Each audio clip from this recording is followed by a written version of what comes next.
Olá, queridos, a paz do Senhor Jesus. Seja bem-vindo.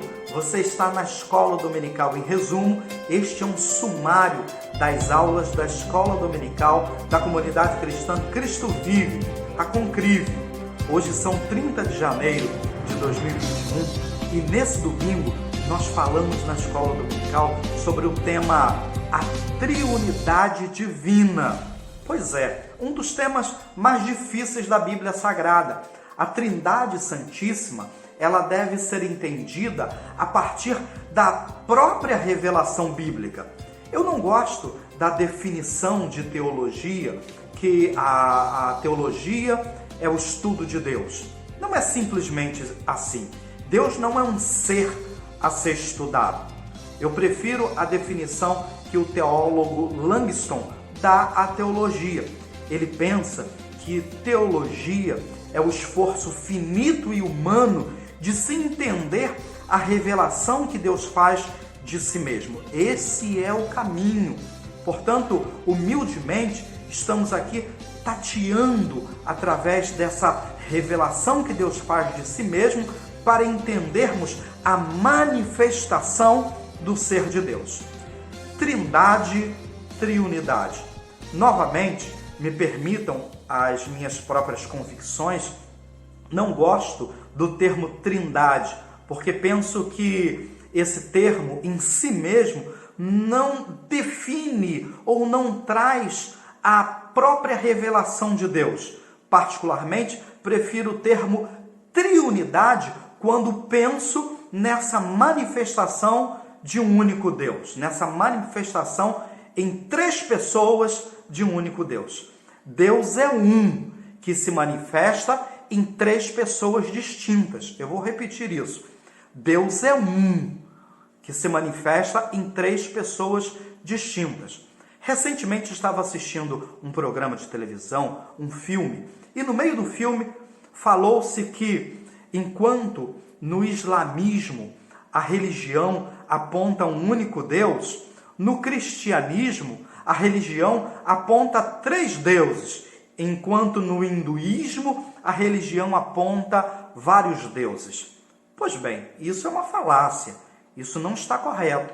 Não é nisso que nós acreditamos no cristianismo. No cristianismo, nós não acreditamos em três deuses. Não é isso que diz a Bíblia Sagrada. No cristianismo, acreditamos em um único Deus que se manifesta em três pessoas distintamente. O coração do judaísmo, o Deuteronômio, capítulo 6, versículo 4, o Shamá, que é o coração do judaísmo, ele diz: Ouve, ó Israel, o Senhor vosso Deus é um único Deus. E Shamá Israel, Adonai Eloenu, Adonai Echad. Adonai Echad, o Senhor ou Deus é um. Isso é o que o Novo Testamento também fundamenta. Essa crença num único Deus, ela é uma crença que é respaldada pelo próprio Jesus. Em Marcos, capítulo 12, versículo 29, Jesus repetiu o Shema, dizendo que o Shema, Deuteronômio 6,4, é o grande mandamento. Portanto, acreditamos em um único Deus. Paulo também ratificou essa crença no único Deus. Em Efésios, no capítulo 4, no versículo 6, Paulo aponta a existência de um só Deus. Nós acreditamos nisso. Acreditamos em apenas um Deus. Um Deus que se manifesta numa unidade composta. Quando o Shema, Deuteronômio 6,4, fala Adonai Echad, está apontando ali uma unidade composta. Vamos ao texto bíblico, Gênesis capítulo 2, no versículo 24, diz que deixará o homem, o seu pai e a sua mãe, e unir-se-á a sua mulher, e serão ambos uma só carne. Interessante que não fala uma só pessoa, porque de fato num casamento nós temos duas pessoas, mas nós temos uma só carne. A palavra ali é echad, uma unidade composta.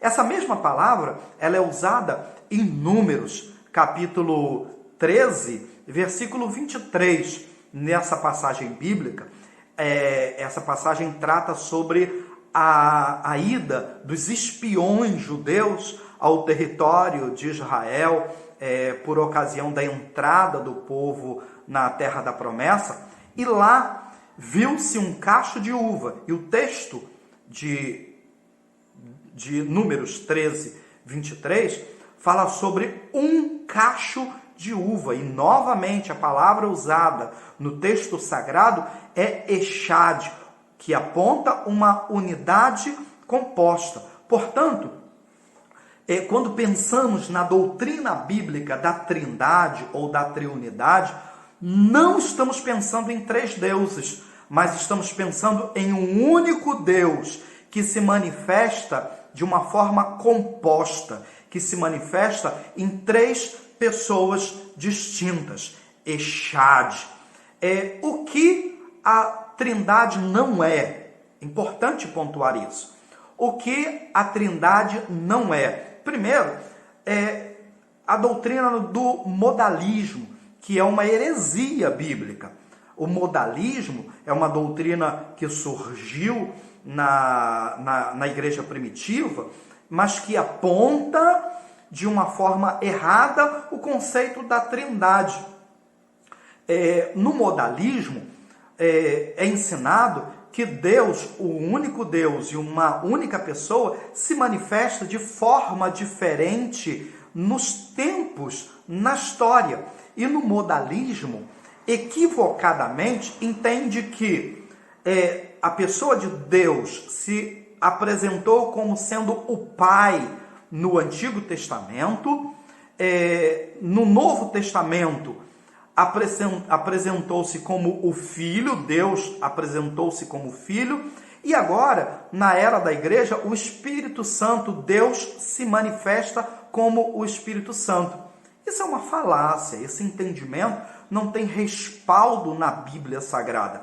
Veja que em João, capítulo 5, no versículo 17, Jesus foi enfático ao dizer: o meu Pai trabalha até agora, e eu trabalho também. Veja que Jesus ele distingue a pessoa dele da pessoa do Pai, dizendo que essas duas pessoas continuavam trabalhando concomitantemente. Portanto, o modalismo, a crença que o Pai trabalhou, o Deus se manifestou como Pai no Antigo Testamento, e que Deus se manifestou como Filho no Novo Testamento, e que Deus se manifesta como Espírito Santo agora, é uma crença equivocada. Uma outra crença equivocada é o chamado triteísmo. E o que é o triteísmo? O triteísmo ele se apresenta como um politeísmo cristão, dizendo que existem três deuses. E de que forma esses deuses existem? No triteísmo, eles acreditam que a pessoa de Deus, que houve emanações da pessoa de Deus, que houve ecos da pessoa de Deus. E esses ecos, essas emanações, geraram outras pessoas, como o Filho e como o Espírito Santo. Novamente, estamos diante de uma falácia, de uma heresia, de um equívoco na interpretação bíblica. Jesus não é uma emanação de Deus. O Espírito Santo não é uma força ativa que vem da pessoa do Pai. Não é isso. A Bíblia é muito clara quando trata da distinção da pessoa do Pai, da pessoa do Filho e da pessoa do Espírito Santo. Aliás, me permita colocar aqui que o nome, a nomenclatura Pai, Filho e Espírito Santo é apenas uma forma didática para entendermos essa manifestação da divindade. precisamos entender que nós não pregamos o politeísmo, nós não pregamos a existência de vários deuses, mas tateamos na teologia o entendimento de que um único Deus se manifesta em 3 pessoas distintas. E eu estou enfatizando muito isso para que isso fique muito claro dentro de você. Pois bem, quando olhamos para a Bíblia Sagrada, vemos nos textos bíblicos a manifestação dessas pessoas distintamente. Por exemplo, quando abrimos Gênesis capítulo 1, no versículo 1, primeiro texto bíblico: no princípio criou Deus os céus e a terra. A palavra Deus ali, Moisés usou o termo Elohim, que é plural de Elohá. Elohim, literalmente, no hebraico, significa deuses. Literalmente. E se você me permite fazer, então, uma interpretação do texto original, poderíamos traduzir esse texto escrito por Moisés como: no princípio criou os deuses, ou os deuses criaram, literalmente, porque Elohim remete à ideia de deuses.